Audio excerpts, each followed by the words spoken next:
Ah, des souvenirs de jeunesse. J'ai un excellent souvenir des Saint-Jean, de la fête de la Saint-Jean organisée par mes parents. On avait un chalet autour d'un lac. Il y avait quelques francophones qui s'étaient établis. C'était toujours des Anglos qui étaient des propriétaires autour de ce lac-là, mais il y avait des francophones qui gagnaient plus d'argent. Et là, mes parents organisaient une petite fête de la Saint-Jean pour les francophones autour du lac. On faisait un feu de la Saint-Jean. Il y avait des chansonniers. C'était extrêmement sympathique. J'ai fait 3 voyages au Moyen-Orient. Ça a été les voyages les plus exotiques que j'ai jamais faits. Et j'ai été frappé par la beauté du Moyen-Orient, mais aussi tout le contexte de violence, le contexte trouble du Moyen-Orient. Un contraste donc entre la beauté de cette région et les drames qui s'y jouent. Et c'est vraiment, ce sont des voyages qui m'ont beaucoup marqué.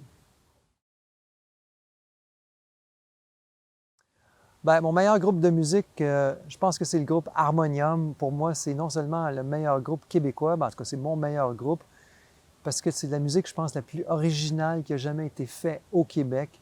C'est vraiment, ça se démarque de d'autres groupes. Et moi, je suis pas du tout surpris qu'Harmonium ait eu beaucoup de succès à l'international, parce que c'est vraiment un son, c'est une poésie, c'est un ensemble de choses qui font que ce groupe, à mon sens, a été, est mon meilleur groupe. Oui, alors l'un de mes meilleurs films, c'est le film de Louis Malle, Au revoir les enfants, qui est basé sur l'expérience du cinéaste Louis Malle. C'est un film que j'ai vu dans les années 80 quand il est sorti, que j'ai revu par la suite.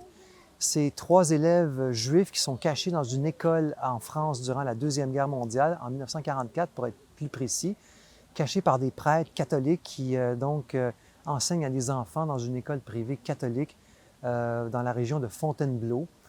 Et donc, on suit le parcours de ces enfants qui sont un peu en marge de toutes les réalités très difficiles de la guerre.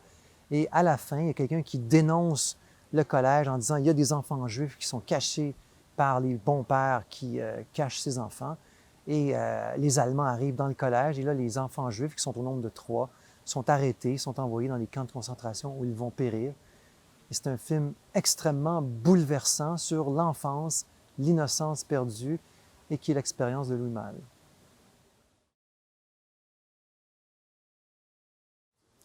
Alors, mon meilleur personnage fictif, c'est un personnage qui s'appelle le Hussard sur le toit.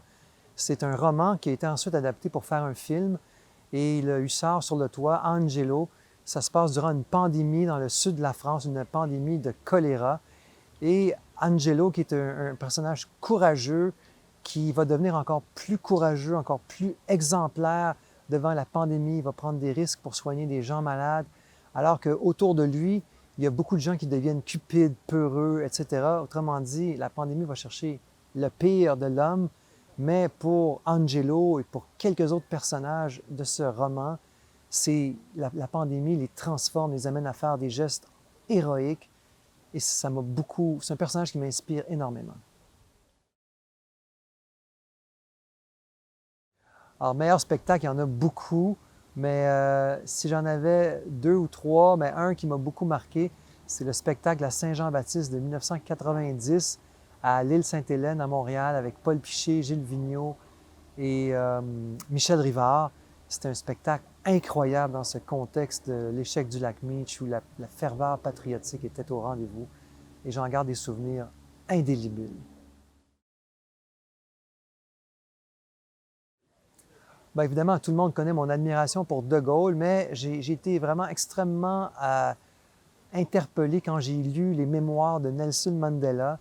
C'est vraiment un personnage plus récent que De Gaulle, mais c'est vraiment un personnage qui s'est battu pour, évidemment, la fin du régime raciste d'apartheid en Afrique du Sud. Et j'ai eu la chance, dans ma vie, de voir en personne Nelson Mandela et d'assister à un discours de lui. Et c'est vraiment une expérience dont je vais me souvenir toute ma vie.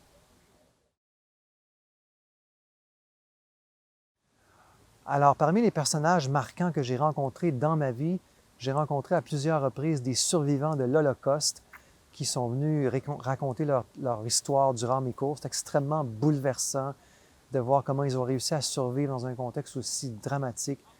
Et j'ai aussi rencontré des vétérans de la Deuxième Guerre mondiale. Même chose, des hommes qui ont vraiment mis leur vie en jeu pour que nous puissions aujourd'hui vivre dans un pays libre. Et pour moi, ça a été à chaque occasion, ça a été des rencontres absolument marquantes. Et j'ai une immense admiration pour les hommes et les femmes de cette génération.